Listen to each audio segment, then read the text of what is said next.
Morning, dear students. Okay, last day we discussed about the lesson from Magadha to Taneshwar, about the 9th lesson, that means from Magadha to Taneshwar. There we discussed about Ashoka and its Dhamma, that all we discussed. Today let's discuss about the social and economic life of Maurya Empire. The economic activities of Maurya Empire were controlled by the state. Let's see what they are. The conquered regions were brought under cultivation. They conquered many places by war. They conquered many places. That all the regions they used for cultivation. Irrigation facilities were arranged for the development of agriculture. Irrigation facilities means, you know what is irrigation facilities? Jalasejana Saugaryam. That were arranged for the development of agriculture. The development of agriculture and villages led to the development in trade. That as usual, you know, if agriculture production increased means there will be trade also will be there. No, that surplus or balance items they want to sell to others. That's why the development of agriculture and villages led to the development in trade. Roads were established for the development of trade. They made many roads. Trees were planted on both sides of the road. Both sides of the road they planted trees. Porters' rests were also erected at various places near the roads. Means while they are carrying their goods, they want to take rest and they want to keep their things, you know. That's why they made porters' rest were. അതായത് വഴി അരികിലൊക്കെ ആളുകൾക്ക് വിശ്രമിക്കാനും സാധനങ്ങൾ ഇറക്കി വെക്കാനൊക്കെയുള്ള സൗകര്യങ്ങൾ നിർമ്മിച്ചു കൊടുത്തു. And then roads were built connecting the cities of Vaishali, Kapilavastu and Padaliputra to distant places. This helped in having trade relations with other places. They made roads. Means the government made roads were built connecting the cities of Vaishali, Kapilavastu and Padaliputra to distant places. This helped in having trade relations with other places. In your textbook here given one map, you know, paths showing trade relation of India with other places. അവരുടെ വ്യാപാരം ആ ചിത്രം കാണിക്കാൻ വേണ്ടി here given one map you want to understand.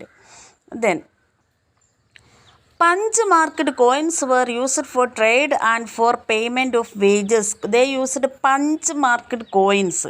Punch marks coins, you can see here that picture. They used this type of coins to give wages and for trade. Mines and metallurgy were controlled by the government. That means mines and metallurgy, Ganana Pravartanangal, that all controlled by the government. Therefore, the authority for minting coins was vested with the government. Coins printing, that it's only the duty of government, that's controlled by the government. The government officials collected taxes from the traders. We discussed the trade improved or trade increased. So the government officers, they were appointed to collect taxes from the traders. The accuracy of weights and measures was ensured. That means അളവിലും തൂക്കത്തിലും കൃത്യത ഉറപ്പുവരുത്തിയിരുന്നു. There the accuracy of weights and measures were ensured. Immense funds were necessary for the rulers to maintain the huge army and officials in the country. We know they have a huge army, so for the expense of army they need one great amount. That means immense fund were necessary for the rulers to maintain the huge army and officials in the country. They collected different type of taxes for raising funds. They want to increase their fund. That's why they collected different types of taxes. Different types of the kinds of taxes of period are mentioned in the Arthashastra. We discussed about the Arthashastra in the beginning of this lesson. I think Arthashastra is written by Chanakya or Kaudilya. He was the minister in the Maurya's court. So different kinds of taxes They introduced different kinds of taxes. The period are mentioned in the Arthashastra. A few of them are given below. They collected different types of taxes from the people.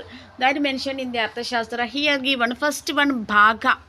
Bhaga means the tax on land. ഭൂമിയുടെ മേലുള്ള നികുതിയാണ് ഭാഗ.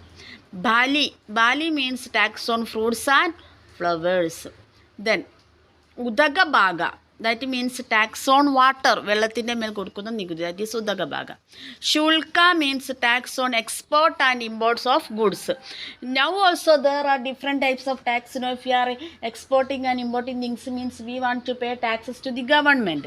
If we are using that water means not from our well, we are using different types of pipeline waters. You know, that times we want to pay money. Then tax on fruits and flowers. Then tax on land.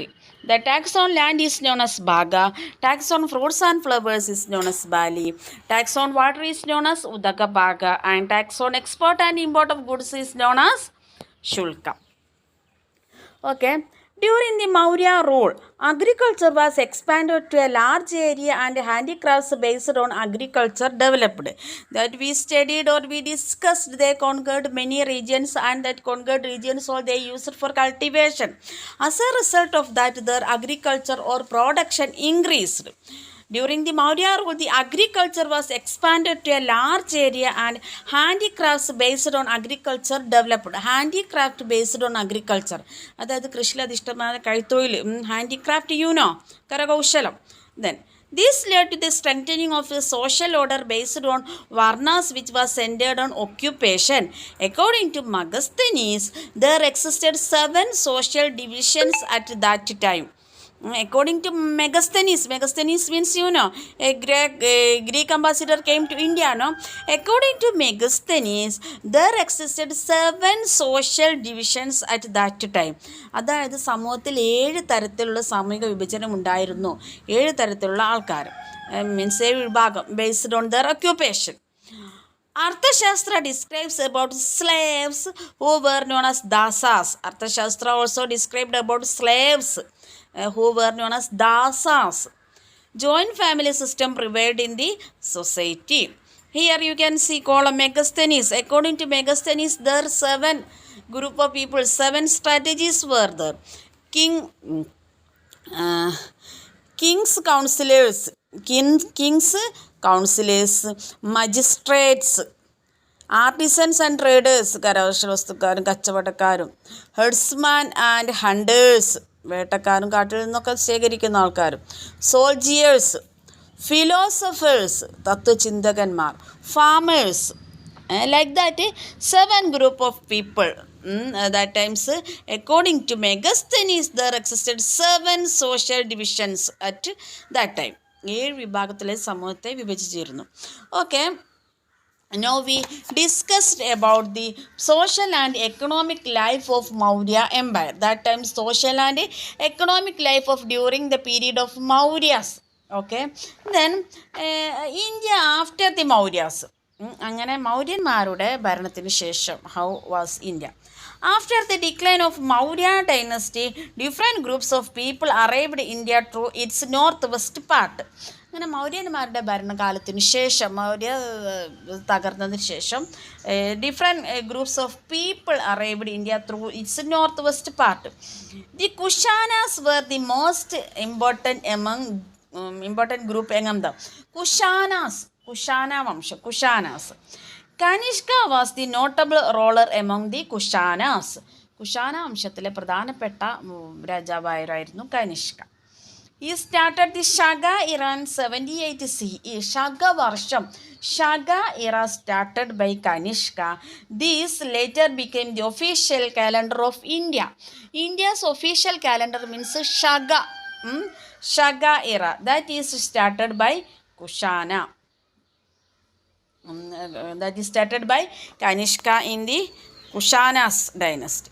He contributed much to the propagation of Buddhism. He also contributed many things to Buddhism. Buddhist scholars like Ashwagosha and Vasumitra adorned his court. ബുദ്ധമത പണ്ഡിതരായ അശ്വഘോഷയും വസുമിത്രയും ഒക്കെ അദ്ദേഹത്തിൻ്റെ കോർട്ടിലായിരുന്നു. The Kushanas were the first to introduce gold coin in India. Who introduced gold coin in India first time? The Kushanas. Kushana Vamshakarana introduced gold coin first time in India. Charaka and Shushruta, the prominent figures in the field of medicine, lived during this period. വൈദ്യശാസ്ത്ര രംഗത്തെ പ്രഗത്ഭരായിരുന്ന ചരകനും ശുശ്രുതനും ജീവിച്ചിരുന്നത് in this period, Kushanas period. Look at the picture of a sculpture. Find out the features of it. It's a sculpture of Buddha. You can see it's done by stone. Okay. During the reign of Kushanas, the sculptors who came to India made many sculptures of Buddha. A new style of sculpture emerged as a result of the amalgamation of the style of Greece and Rome with Indian style of sculpture. ഒരു പ്രതിമ നിർമ്മിക്കുന്നതിൽ ഒരു പുതിയ രീതി രൂപം കൊണ്ടു. റോമക്കാരുടെയും ഇന്ത്യക്കാരുടെയും ഗ്രീസുകാരുടെയും സംയുക്ത രീതിയിലുള്ള ഒരു ശില്പകല ഇന്ത്യയിൽ രൂപം കൊണ്ടു. This is known as Gandhara sculpture. That is during the period of Kushanas. This sculpture is known as Gandhara sculpture. A sculpture in this style is given in the picture. These sculptures were mainly made in Kandahar or Gandhara region in Afghanistan. Afghanistanile. That time it's the part of India. No, that time. Okay. A group of Buddhists known as Mahayana Buddhists worshipped the statue of Buddha. A group of that we discussed in the last class or last chapter. Buddhism divided as two groups, Mahayana Buddhism and Hinayana Buddhism. So a group of Buddhists, Mahayana Buddhists, worshipped the statue of Buddha. Kanishka encouraged Mahayana Buddhism and declared it as the official religion of the empire. Kanishka was the most important ruler in the Kushana. So Kanishka, he liked the Mahayana Buddhism and he encouraged Mahayana Buddhism and he declared it as the official religion of the empire. രാഷ്ട്രത്തിൻ്റെ official റിലീജിയനായിട്ട് മഹാന ബുദ്ധിസത്തെ അദ്ദേഹം പ്രഖ്യാപിച്ചു. Next after Kushanas next rulers the Satavahanas. The Shatavahana emerged as the rulers in central and south India after the Maurya rule. They ruled during 1st century BCE. Pradisthana is presently Paitan, located in Maharashtra, was the capital of Shatavahana. Shatavahana's capital Pradisthana, it's in Maharashtra. Kings like Gautami Putra Shatakarni, Vashishtiputra extended the power of the kingdom. These two kings extended the power of the Shatavahana's kingdom. അവരാണ് രാജ്യത്തിൻ്റെ വിസ്തൃതി വർദ്ധിപ്പിച്ചത്. During his period, traders from North India and propagators of Jainism, Buddhism and Brahmanism came to South India. During that period, traders from North India and propagators of Jainism, Buddhism and Brahmanism came to South India. So usually South Indiaയിലാണ് ഇവർ ഭരിക്കുന്നത്. അപ്പോൾ north ഇന്ത്യയിൽ നിന്ന് Buddhism, Jainism, Brahmanism ഒക്കെ propagate ചെയ്യാൻ വേണ്ടി ആൾക്കാർ ഈ സൗത്ത് ഇന്ത്യയിലേക്ക് വന്നു, കച്ചവടത്തിന് വേണ്ടി വന്നു. This resulted in the cultural exchange between North and South. ഇത് നോർത്തും സൗത്തും തമ്മിലുള്ള സാംസ്കാരിക വിനിമയത്തിന് കാരണമായി. അതായത് നോർത്തിൽ നിന്ന് ആൾക്കാർ ഒരുപാട് ഇങ്ങോട്ട് വരികയും ഇവരുള്ള ആൾക്കാരുമായിട്ട് കൂടിച്ചേരുകയും അവരുടെ സംസ്കാരം ഇവിടെ വ്യാപിക്കുകയും ചെയ്തു. അങ്ങനെ സൗത്ത് ഇന്ത്യയിലും നോർത്ത് ഇന്ത്യൻ സംസ്കാരത്തിൻ്റെ രണ്ട് സംസ്കാരത്തിൻ്റെയും കൂടി മിക്സഡ് ആയിട്ടുള്ളൊരു സംസ്കാരം രൂപപ്പെട്ടു. These Shatavahana rulers donated land to Buddhist monks and Brahmanas. The aim of such donations was to enlarge the area of agricultural land. Gradually, the administrative power of these places was given to them. This weakened the power of the king. That means the Shatavahana rulers donated many lands to the Buddhist monks and Brahmanas. അതായത് ബുദ്ധമത സന്യാസികൾക്കും ബ്രാഹ്മണാസിനും ഒക്കെ അവർ ഒരുപാട് ഭൂമി ദാനമായി നൽകി. Their aim means to enlarge their agricultural field, അതായത് കൃഷി വ്യാപിക്കുക എന്നുള്ള ഉദ്ദേശത്തോടു കൂടിയായിരുന്നു ഇത് ദാനമായി നൽകിയിരുന്നത്. അതിൻ്റെ അവകാശം അവർക്ക് നൽകി. ബട്ട് അറ്റ് ലാസ്റ്റിൽ എന്ത് സംഭവിച്ചു? രാജാക്കന്മാരുടെ അധികാരം നഷ്ടപ്പെടാൻ തുടങ്ങി. ഈ സ്ഥലങ്ങളുടെ ഒക്കെ അധികാരം ഇവരായി മാറി. This weekend the power of the king. During that period, India had trade relations with the Roman Empire. Here you can see in your textbook copper coins during the Shatavahanas period. They started a relationship with the Roman Empire. Roman gold coins were found from many places in India. There they had relationship between Roma, also India and Roma. So there many gold coins find out from India. Let's see the changes that happened due to the growth of trade. Trade വർദ്ധിച്ചപ്പോൾ എന്തൊക്കെ മാറ്റമുണ്ടായി? Transactions of coins, Roman gold coins, Shatavahana copper coins, ഇത് അങ്ങോട്ടും കൈമാറ്റം ചെയ്യാൻ തുടങ്ങി. Transactions of coins. Emergence of towns, new towns emerged. Amaravati, Nagarjuna Konda, like that many new towns emerged. Emergence of various occupations and arts centring the towns. അതായത് metallurgy, silk industry, ഇങ്ങനെയൊക്കെയുള്ള പുതിയ വ്യവസായങ്ങൾ രൂപപ്പെടാൻ തുടങ്ങി. Formation of trade groups called guilds which controlled production and distribution. അതായത് കച്ചവടത്തെ, ഉൽപ്പാദനത്തെയും വിതരണത്തെയൊക്കെ നിയന്ത്രിക്കുന്ന ഗിൽഡ്സ് എന്ന ട്രേഡ് ഗ്രൂപ്പ് രൂപപ്പെട്ടു. Accepting money deposit, giving loans, അതായത് പൈസ വായ്പ കൊടുക്കാൻ, ലോൺ കൊടുക്കാനൊക്കെ ഉള്ള പുതിയൊരു സംഘടന അങ്ങനെ രൂപപ്പെട്ടു. Okay, next the age of the Guptas after Maurya, their Guptas age, that we can study tomorrow's class. Question and answers also let's start on tomorrow's class. Okay, today you want to study about this or about the social and economic life of Maurya period, India after Mauryas, who Shatavahanas and Kushanas, that all you want to study. Okay, questions I will give on tomorrow. Today's class, let's wind up here. Okay, thank you dears.